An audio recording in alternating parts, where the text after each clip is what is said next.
भला हुआ मेरी माला टूट गई, मैं राम भजन से छूटी। भला हुआ मेरी माला टूट गई, मैं राम भजन से छूटी। मेरे सिर से टली बला, भला हुआ मेरी माला टूट गई, मैं राम भजन से छूटी। मैं राम भजन से छूटी। नमस्कार दोस्तों, सबसे पहले तो मैं परमात्मा से यही दुआ करूंगा कि आप सब मेरे भाई सब इतने विवेकी हो जाओ, इतने विवेकी हो जाओ कि ऐसा कुछ ना रहे जो आपके समझ में ना आए। एक एक चीज मैं मालिक से अरदास करूंगा कि आप सटीक समझो। जो मैं आपको बताना चाह रहा हूं एकदम सटीक। तो मेरे भाई, आज हम बात करेंगे उस शब्द पर जिस अकेले एक शब्द का ही सारा झगड़ा है। जितना भी झगड़ा है उस एक शब्द का झगड़ा है। उस एक शब्द को पढ़कर लोग इतने ज्यादा कंफ्यूज हो जाते हैं कि उनको समझ ही नहीं आता कि वाणी कहना क्या चाहती है। शब्द तो पढ़ लेते हैं, किताबों में लिखा है, ग्रंथों में लिखा है, पढ़ लेते हैं, लेकिन उसके भाव को नहीं पकड़ पाते मेरे भाई। नमस्कार, मैं यहां बताने जा रहा हूं केवल और केवल सतगुरु बंदी छोड़ की दया से, उस परमपिता परमात्मा की दया से। और मुझे पूरी उम्मीद है कि वो परमात्मा आपको इतना विवेक बख्शेगा कि आपको एक एक चीज ऐसे हृदय में जाएगी जैसे कोयल के बच्चों को, कोयल की आवाज ऐसे हृदय में जाती है कि जैसे आत्मा तृप्त हो गई। अब कुछ नहीं चाहिए, अब कुछ नहीं सुनना, कुछ नहीं समझना। अब हर चीज क्रिस्टल क्लियर हो गई है, इतनी साफ हो गई है कि अब अंधकार नाम की चीज खत्म। जिसको साहिब ने बोला 12वें पंथ होए उजियारा और 13वें पंथ मिटे सकल अंधियारा, सकल अंधियारा, हर चीज क्लियर। तो मेरे भाई, जो मैं बताने जा रहा हूं बहुत बहुत बहुत ज्यादा ध्यान से समझना। जय बंदी छोड़ की। तो दोस्तों, बात करेंगे उस शब्द की जिसको कहते हैं सोहम। सोहम कहते हैं, सोहम कहते हैं, कई नाम रखे उसके और वाणियों में मिलता भी है। तो असल में ये सोहम का क्या भेद है, क्या चक्कर है, क्यों इसके पीछे सब उलझे पड़े हैं, आज इस चीज को बिल्कुल क्लियर कर देंगे। तो दोस्तों, आपको मैं एक वाणी के द्वारा ये सब क्लियर करूंगा और आप इसको अच्छी तरह समझ भी जाओगे। जैसे कबीर साहब कहते हैं कि जाप मरे अजपा मरे अनहद भी मर जाए और सुरति समाए शब्द में वाको काल ना खाए। तो यहां पे साहिब क्लियर कर रहे हैं कि जो सोहम शब्द है वो भी इन 4 अवस्थाओं को प्राप्त होता है। जो गुरु आपको जैसा गुरु मिलेगा, अगर आपको केवल सोहम का भी गुरु मिलता है, जो आपको केवल सोहम मंत्र देता है, तो वो भी 4 प्रकार से ही दे सकता है आपको। पहला प्रकार होता है जाप, यानी एक ऐसा गुरु मिलेगा आपको जो इस सोहम मंत्र को आपसे जपवाएगा, मुंह से, जीवा के द्वारा बोल के। कैसे? जैसे सोहम सोहम सोहम सोहम सोहम सोहम सोहम सोहम। अब आप इसे मुंह से जप रहे हो और इसे ही जपते जपते आपकी जीभ शांत हो जाएगी और आप अपने मन में इसी अक्षर को रटोगे, सोहम सोहम सोहम, मन में। एक तो हो गया ये जाप। इसको साहिब कहते हैं जाप मरे। जैसे ही आपकी मौत होगी ये जाप खत्म हो जाएगा, 52 अक्षर खत्म हो जाएंगे। अब कहते हैं अजपा मरे। वो क्या है? जब आपको सोहम मंत्र तोड़ के दिया जाता है श्वासों के साथ, जैसे श्वास अंदर ली तो सो और श्वास छोड़ी तो हंग, सो हंग, सो हंग। जो गुरु आपको इस नाम से जोड़ता है अजपा जाप से, वो गुरु भी सोहम का भेद नहीं जान पाया। उसने आपको पवन के साथ जोड़ दिया, पवन के साथ जोड़ दिया और उस पवन के द्वारा आपने एक मंत्र ले लिया, सोहम सोहम। इसी को कई लोग क्या कर देते हैं, कोहम कोहम, यानी कौन हूं मैं, कौन हूं मैं, यही जपते हैं। सोहम का मतलब सोहम, वो मैं हूं, वो मैं हूं, सोहम सोहम। इसी तरह कई लोग करते हैं ओहम, सांस लिया ओ और छोड़ा हम, ओहम, यानी जो तू ओहम ओहम, वो मैं हूं, वो मैं हूं। ये अजपा जाप खत्म हो जाता है जैसे ही आप की सांसें खत्म होती हैं। जाप मरे अजपा मरे। अब जो अनहद है वो क्या है? वो एक ऐसी धुन है जो अपने आप हो रही है। वो कोई जाप नहीं है कि आप सोहंग सोहंग जपोगे, नहीं, वो अपने आप हो रही है। जैसे ही आपको इस अनहद वाला गुरु मिलेगा, वो आपको क्या कहेगा? जो केवल सोहंग देते हैं अनहद वाले गुरु, मैं उनकी बात कर रहा हूं, 5 नाम वाले नहीं, जो कान में उंगली डालते हैं वो नहीं। ये लोग आपको बोलेंगे कि आपने कोई नाम नहीं जपना, कुछ नहीं करना। वो नाम तो अपने आप हो रहा है, स्वतः हो रहा है, बस आप उसको महसूस करो। जैसे ही आप श्वास ले रहे हो वो ऑटोमेटिकली हो रहा है, सो हंग सो हंग। आपने केवल उसको पकड़ना है और वो सोहंग आपको, आपकी सुरती को वहां ले जाएगा जहां आपको उस परमात्मा शब्द के दर्शन हो जाएंगे। ये भरमजाल है। तो साहिब इसको भी मना करते हैं कि अनहद भी मर जाए, ये सोहंग भी मर जाएगा जो स्वयं से हो रहा है, और ये मरा ही हुआ था। कैसे? जब आप मां के गर्भ में थे, 9 महीने आप मां के गर्भ में थे, तब ये सोहंग कहां था? इसका जवाब दो मुझे। पूछो इसको, गुरुओं से पूछो कि जब मैं मां के पेट में उल्टा लटका था और अंदर पेशाब, खून, हर चीज भरी पड़ी थी, तब ये सोहंग कहां था? तब कहां था ये सोहंग? भाई ये सोहंग तब नहीं था, लेकिन जिस कबीर साहब जो सोहंग की बात करते हैं, सोहम की बात करते हैं, वो वहां पे भी था। वही आपकी रक्षा कर रहा था। सोहम सत्य कबीर, वो तब भी था, गर्भ में भी था।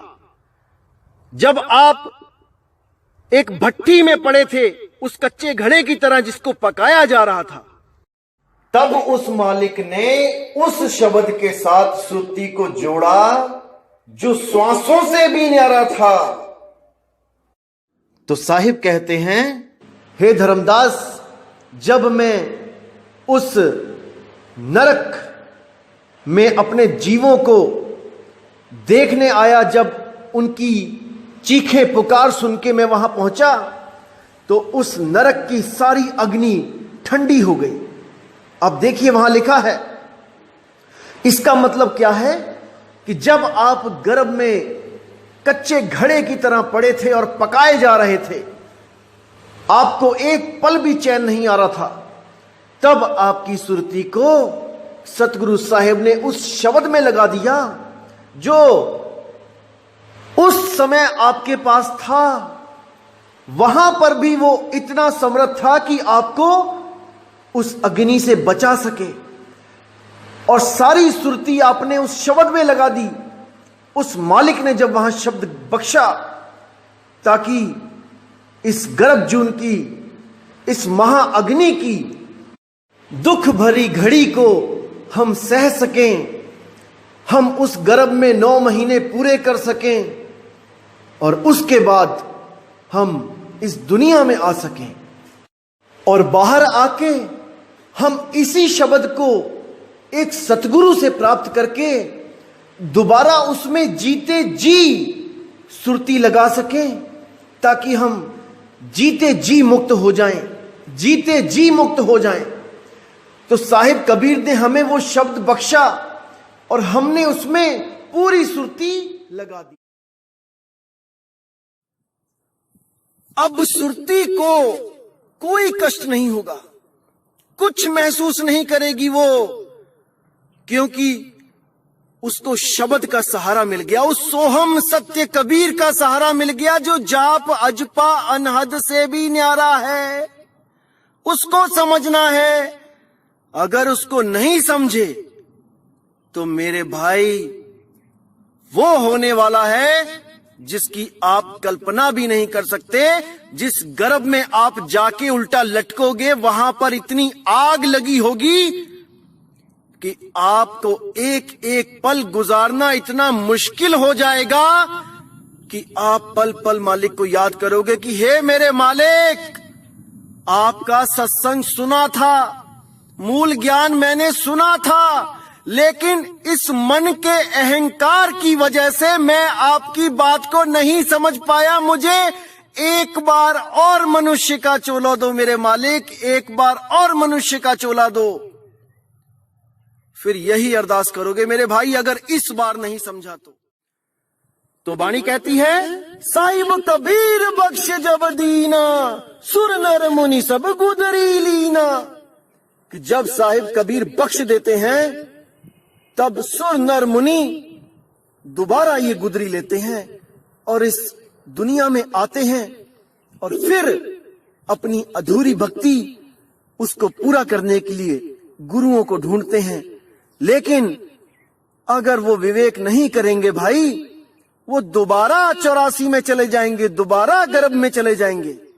इसलिए साहिब कहते हैं, ना मेरे भाई, कभी भी किसी का सत्संग सुनते हुए पक्षपात की भावना मत रखना, मत रखना। सब काहू का लीजिए साचा शब्द निहार, और पक्षपात मत कीजिए कहे कबीर विचार। मेरे भाई, अगर आप किसी गुरु से जुड़े हो तो आप उस चश्मे से मत देखो सत्संग को जो चश्मा आपको आपके गुरु ने चढ़ा दिया है। उस चश्मे को उतार दो, फिर देखो कि क्या सत्य है क्या असत्य है। ये जो बात बताई जा रही है आपके भले के लिए है कि नहीं। जब तक आप इस पर विचार नहीं करोगे, आप कभी मूल ज्ञान को नहीं समझ पाओगे, नहीं समझ पाओगे। उतार दो सारे चश्मे, सोचो कि अभी तक मैंने गुरु धारण किया ही नहीं। अब देखो कि क्या ज्ञान बताया जा रहा है, और अगर आपको अब मौका मिले गुरु बनाने का, तो आप किस गुरु की शरण में जाओगे? उस देह गुरु की शरण में जाओगे जो आपको अपंग बना देता है कि मैं लेके जाऊंगा सतलोक, मेरे बिना तू एक कदम नहीं चल पाएगा? या आप उस शब्द गुरु की शरण में जाओगे जो स्वर्ग नर्क पाताल हर जगह आपके साथ रहेगा? अरे गोता मारू स्वर्ग में और जा बैठूं पाताल, मैं तो फिरूं ढूंढता अपने हीरे माणिक लाल, अपने हीरे माणिक लाल। मैं तो अपने जीवों को गली गली ढूंढता हूं, किस शहर में, किस देश में, किस ग्रह पे मैं नहीं जाता हूं, हर जगह मैं जाता हूं, बस यही समझाता हूं कि भाई उस निज नाम को चीन ले, चीन ले। वही एक सहारा है जन्म और मृत्यु का। अगर उसको नहीं समझ पाया मेरे भाई, नहीं विचार कर पाया उस ओहम सोहम का, तो नहीं बात बनेगी। तो साहिब क्या कहते हैं? जाप मरे अजपा मरे अनहद भी मर जाए और सुरत समाए शब्द में। अब ये क्या शब्द है दोस्तों? ये भी सोहम ही है, लेकिन इसको समझना पड़ेगा कि ये है कौन सा सोहम। ये वो अवस्था है मेरे भाई जिसमें आप ऑलरेडी हो, जो आप ही हो, बस आपकी सुरती भटकी हुई है। जैसे ही आप अपनी सुरती को स्वयं में अपने वाले सोहम निज नाम में लगाओगे, तब आपको एकदम समझ में आएगा कि मैं असल में हूं क्या, कौन हूं मैं। अरे जो तू सो हम, जो तू ओ हम। ओहम सोहम जपना नहीं है, ओहम सोहम पे विचार करो वो है क्या चीज। जैसे एक उदाहरण देता हूं आपको, समझोगे आप। किसी आदमी ने किताब लिखी कि हम बहुत भटक रहे थे, हम जंगलों में गए, हम बहुत भटके, चाय पीने की आदत थी, चाय मिली नहीं, बड़ी मुश्किल से एक दुकान मिली और हमने वहां पे चाय शाय पी और बड़ा आनंद आया चाय शाय पी के। अब उसने किताब में लिख दिया कि चाय शाय पी और उसको पीने के बाद आनंद आया। अब जिस बंदे ने पढ़ा कि लिखा है कि आनंद चाहिए तो चाय शाय पियो, अब वो क्या सोच के बैठा है कि शायद चाय शाय जप के इसको आनंद आया। कोई मुंह से जपने लगा चाय शाय, चाय शाय, चाय शाय। कोई श्वासों पे जपने लगा, श्वास अंदर तो चाय, श्वास बाहर तो शाय, चाय शाय, चाय शाय। लेकिन साहिब क्या बोले? साहिब ने ओम सोहम जपने को नहीं बोला मेरे भाई। कोई ओहम सोहम जपने लग गया, एक सांस में ओम, एक सांस में सोहम। नहीं, साहिब कहते हैं ओहम सोहम तत्व विचारा और बंक नाल में किया संभारा। अरे भाई, ओहम सोहम क्या तत्व है उस पे विचार करो, उसको समझो। ओहम क्या है, सोहम क्या है। जैसे जल और पानी दो नाम हैं, लेकिन वस्तु एक है, एक ही वस्तु है। अब कोई कहे नहीं जल पानी, जल पानी, जल पानी, उसको वो जपने से पानी प्यास बुझेगी। कोई कहता नहीं, बोल के नहीं, श्वासों पे जपना है। एक श्वास लिया जल, एक श्वास लिया पानी, जल पानी, जल पानी, जल। अरे भाई कुछ भी कर लो, जब तक उस तत्व पे विचार नहीं करोगे कि जल कहते किसको हैं, पानी है क्या भला, जब तक ये बताने वाला गुरु आपकी जिंदगी में नहीं आया, आप भटकते रहोगे। आपको कोई ठिकाना नहीं मिलने वाला मेरे भाई। समझ जाओ, समझ जाओ, समझ जाओ। अभी नहीं समझोगे तो कभी नहीं समझोगे। और बात जरा सी वरना 84 मेरे भाई, समझ जाओ अभी। तो अब बताना चाहूंगा कि क्या आनंद आता है। ये जो सोहम सोहम जपते हैं जो लोग, आखिर ये लोग क्या इनको प्राप्ति होती है, मैं आपको बताना चाहूंगा, क्योंकि आप भी सारे भ्रम से दूर हो सको। जैसे जो श्वासों पे ओम सोहम चल रहा है, वो क्या है? जैसे आप अभी श्वास ले रहे हो, अभी आप नॉर्मल सांस ले रहे हो और आपकी सांस नाक से होती हुई सीधे फेफड़ों में जाती है, सीधे फेफड़ों में जाती है, हवा भरती है और उसी हवा को आप दोबारा नाक से वापस फेंक देते हो। या मुंह से सांस लोगे तो वो मुंह से हवा जो भरी वो सीधी फेफड़ों में गई, फेफड़ों से क्या होता है कि कार्बन डाइऑक्साइड जो होती है वो बाहर आ जाती है, और जो ऑक्सीजन होता है वो सारा जो है फेफड़े हार्ट को ट्रांसफर कर देते हैं, दिल में ट्रांसफर कर देते हैं।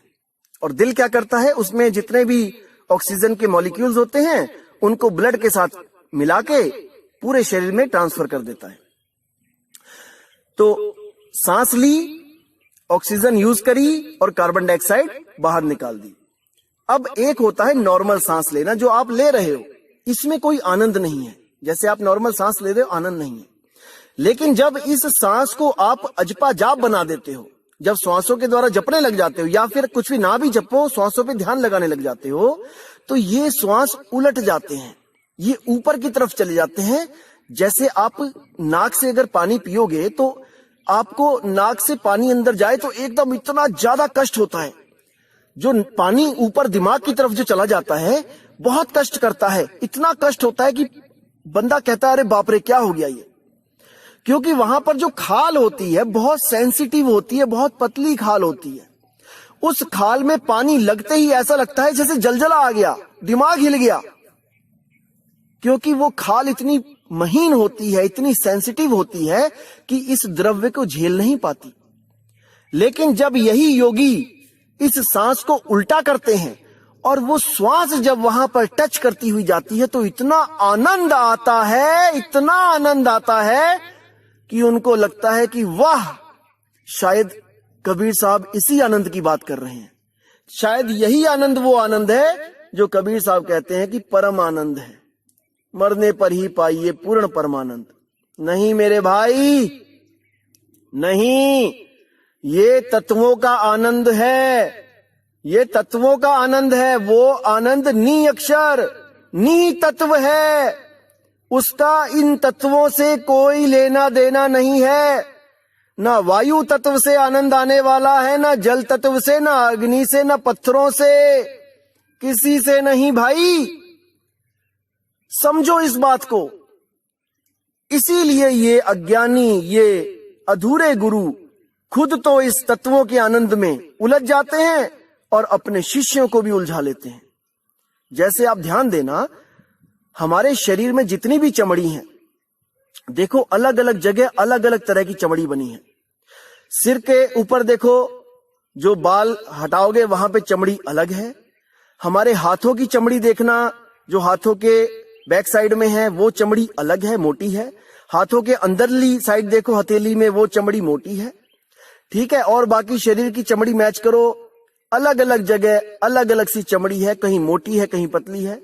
हमारे जो लिंग और गुदा की चमड़ी जो है वो इतनी महीन है, इतनी महीन है कि वो सबसे ज्यादा सेंसिटिव है, जहां पर आनंद ज्यादा है। जो चमड़ी ज्यादा सेंसिटिव है वो ज्यादा आनंद देती है। और ये बहुत ही ज्यादा सोच समझ के ये शरीर बनाया गया है इस जीव को उलझाने के लिए, कि इस जीव को मैं कहां कहां आनंद दूं और ये कहां कहां उलझ सके, फंस सके, अपने मूल को ना जान पाए और इन आनंद में उलझा रहे। ये बहुत बड़ा षड्यंत्र है मेरे भाई, बहुत बड़ा षड्यंत्र है, इसको समझो। इसलिए साहिब ने तत्वों को ही साइड में कर दिया कि नहीं, नी तत्व है शब्द, नी अक्षर है शब्द, अक्षरों में भी नहीं है। जब आप गर्भ में होते हो तब ये सोहम कहां होता है भाई। मैं आपको एक वीडियो शेयर करूंगा जिसमें आपको बिल्कुल साफ पता लग जाएगा कि गर्भ में क्या हाल होता है बच्चे का, कौन सा सोहम उसके साथ है, सोहम सत्य कबीर या ये श्वास सोहम जो आपको जपवाया जा रहा है। एक एक चीज क्लियर हो जाएगी। और अगर आपको इसमें भी संदेह है कि वो गर्भ में होता है कि नहीं, तो आप अपने डॉक्टर से मिलो, लेडी डॉक्टर को मिलो, उनसे पूछो कि गर्भ में क्या बच्चा सांस लेता है। वो साफ मना कर देंगे कि नहीं, लेकिन फिर भी दिल की धड़कन चलती है। वो किसकी वजह से चल रही है मेरे भाई, उसको जानो। कौन सा वो शब्द है जो गर्भ में भी रक्षा कर रहा है। और गर्भ से ही निकलते जब आप सांस नहीं लेते हो तब डॉक्टर बच्चे को चांटा मारता है, उसके पीछे ताकि बच्चे को कष्ट महसूस हो और जो वो सुरती लगी हुई है शब्द में वो वहां से हटे और इस शरीर को चेतन करे। और जैसे ही वो बच्चा रोता है वैसे ही उसका श्वासों का अजपा जाप शुरू हो जाता है और श्वास आते हैं जाते हैं, आते हैं जाते हैं, और जैसे ही बच्चे का सिमरन टूटता है वो बच्चा रोने लग जाता है। तो साहिब कहते हैं गर्भवास में भक्ति का भूला और बाहर आके उसको भूला। गर्भवास में कहता था हे मेरे मालिक, जिस आनंद में मैं हूं इस आनंद में ही मैं रहूंगा, मैं वादा करता हूं भजन करूंगा, भक्ति करूंगा। और बाहर आते ही बिना विवेक के किन किन नामों को जपने लग जाता है। चाहता मालिक को ही है, लेकिन ये अधूरे गुरु ऐसा उलझा देते हैं उस जीव को कि बेचारा क्या करे, क्या करे। वो सत्संग नहीं मिल रहा है, असल में ये दुविधा है। और अगर सत्संग मिल जाए और उसके बाद भी वो अहंकारी जीव ये सोच के बैठे कि नहीं, जो गुरु मैंने बना लिया है उससे ऊपर का ज्ञान किसी के पास नहीं, तो उस जीव की ये बदकिस्मती है, फूटी किस्मत है उस जीव की। इसलिए मेरे भाई, कबीर साहब के मूल ज्ञान को समझो, वो क्या कहना चाहते हैं, और अपने जीव का कल्याण करो, कल्याण करो। यहां कोई छोटा बड़ा नहीं है, हम सब मालिक के बच्चे हैं, हम सब यहां भटके हुए हैं। ये तो मालिक की दया है, उसकी परमात्मा की दया है, उस बंदी छोड़ की दया है जो आज हमें ये सत्संग मिल रहा है, जो इस दास को भी उस मालिक की कृपा हुई, जो उसने ये सारे भेद स्वयं से इस दास के ज्ञान रूपी भंडार में भरे, विवेक रूपी भंडार में भरे, और ये दास आज आपको हर चीज क्लियर कर रहा है। मेरे भाई, मैं आपका कोई दुश्मन नहीं हूं, मैं आपके कोई पैसे नहीं चाहता हूं, एक पैसा भी नहीं चाहिए, मत देना। और जिस दिन मांग लूं उस दिन मुझे जो मन में आए बोल देना, जैसा आपको ठीक लगे वो बोल के दुत्कार के चले जाना मेरे भाई। लेकिन इस मालिक के मूल ज्ञान को समझने में पक्षपात मत करना, मत करना, मत करना मेरे भाई।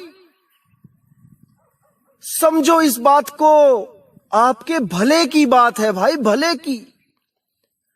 तो मेरे भाई, मैं अब आपसे विदा चाहूंगा और परमात्मा से मैं यही दुआ करूंगा कि आप लोग का विवेक इतना बढ़े, इतना बढ़े, इतना बढ़े कि आपको कोई मूर्ख ना बना पाए। बहुत बन लिए, बहुत बन लिए, युगों युगों से बनते ही आ रहे हैं, अब नहीं, अब नहीं, अब नहीं। तो मेरे भाई, अब मैं आपसे विदा चाहूंगा। और आज 7 तारीख है, पंजाबी में 7 को सत्य कहते हैं। आज की 7 तारीख को मैंने जो सत्य आपके सामने रखा है, आप उस पे विचार करना। जैसे कबीर साहब कहते हैं, जैसे साहिब कहते हैं, पंडित जन को एहो व्यवहार और ज्ञानवंत को तत्व विचार। जो ज्ञानवंत होता है वो तत्व पे विचार करता है कि मुझे किस तत्व की जरूरत है, मेरा गुरु मुझे क्या तत्व दे रहा है जिसका कभी नाश होता है या नहीं होता है। वो अविनाशी तत्व, वो अविनाशी सार शब्द, कहीं उसकी जगह मुझे कोई गलत नाम तो नहीं दे रहा है। जो अधूरा है, जिसका जन्म और नाश होता है, ऐसा शब्द तो नहीं दे रहा है। साहिब कहते हैं, आवे ना जावे जन्मे नहीं मरे, सोई निज पीव हमारा हो। मेरा शब्द गुरु वो है जो आता जाता नहीं है, आता जाता नहीं है। जैसे उदाहरण दूंगा, जो झूला देखा है आपने, जो झूला ऊपर से जाता है नीचे, नीचे से जाता है ऊपर, हिंडोला टाइप में। आजकल एक और चला है जो एक किश्ती की तरह झूला होता है, लोग बैठे होते हैं, वो ऊपर से नीचे, नीचे से ऊपर, बहुत तेज चलता है। दोस्तों ध्यान रखना, जब शुरू में वो चलता है तो ज्यादा आनंद नहीं आता, 3, 4, 5 जब गेड़े लग जाते हैं तब वो हल्के हल्के चलता है, नहीं आता है। वही जब एकदम तेज हो जाता है और बहुत ऊंचा जाता है, तब कैसे आनंद की कोई सीमा नहीं रहती। लोग चीखे मारते हैं, डर के मारे नहीं, वो आनंद को महसूस करके। वही आनंद इस काल के द्वारा सबको दिया जा रहा है, वही श्वासों के द्वारा सबको आनंद दे रहा है, आने और जाने वाले झूले में बैठा के। लेकिन साहिब चेतावनी देते हैं, आवे ना जावे, जन्मे नहीं मरे, सोई निज पीव हमारा हो। मेरा शब्द वो नहीं है जो गर्भ में तुम्हारे साथ नहीं है, कि बाहर आके तुम्हें मिला है, और वो भी गिनती का मिला है, कुछ गिनतियों का नहीं मेरे भाई। वो शब्द ऐसा शब्द है जिसका ना आदि ना अंत है। वही हमारा शब्द गुरु है, वही हम सारी सृष्टि में जितने भी जीव हैं, वही हमारा शब्द गुरु है। उसके बिना हमने किसी को प्रेम नहीं करना। साहिब कहते हैं, नानक साहिब, अरे मिलिया का क्या मेलिए, शब्द मिले पतियाए। वो शब्द मिला ही हुआ है, बस ऐसा गुरु मिल जाए जो उस शब्द का भेद दे, और शब्द मिले पतियाए। उस गुरु के चरणों में लौट जाओ, उस गुरु के चरणों में अपने निछावर कर दो, अपना तन मन धन, अपनी सारी जिंदगी निछावर कर दो। अरे शीश दिए जो गुरु मिले तो भी सस्ता जान। एक बार शीश दे दे भाई, नहीं तो पता नहीं किस किस कसाई की दुकान पे जाके बकरा मुर्गा बनके कितनी बार शीश देना पड़ेगा, कितनी बार। उससे अच्छा है ऐसा गुरु धारण कर ले जो उस अबोल नाम, अके नाम, निअक्षर नाम से तेरी सुरती जोड़ दे, और तू जीते जी मुक्त हो जाए मेरे भाई, जीते जी मुक्त हो जाए। अरे साधो भाई, जीवित ही करो आशा, जीवित ही करो आशा। तो इसी के साथ दोस्तों मैं विदा लूंगा, और मैं मालिक से दुआ करूंगा कि आपका विवेक बढ़ता ही जाए, बढ़ता ही जाए। तलवारें ऐसी ऐसी तीखी हो जाएं आपकी विवेक की कि किसी का ज्ञान आपका कुछ ना बिगाड़ पाए, कुछ ना बिगाड़ पाए। तो इसी के साथ दोस्तों मुझे विदा करो। जय गुरु बंदी छोड़ वैराग साहिब जी की, जय गुरु बंदी छोड़ मदन साहिब जी की, जय जय सतगुरु बंदी छोड़ कबीर साहिब जी की। सदा ही जय हो, सदा ही जय हो मेरे मालिक की। साहिब बंदगी सतनाम।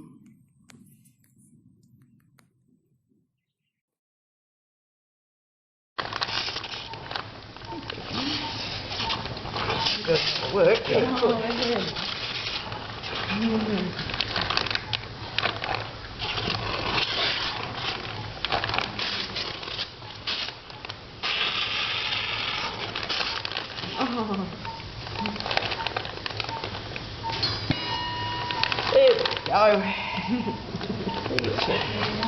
Wave.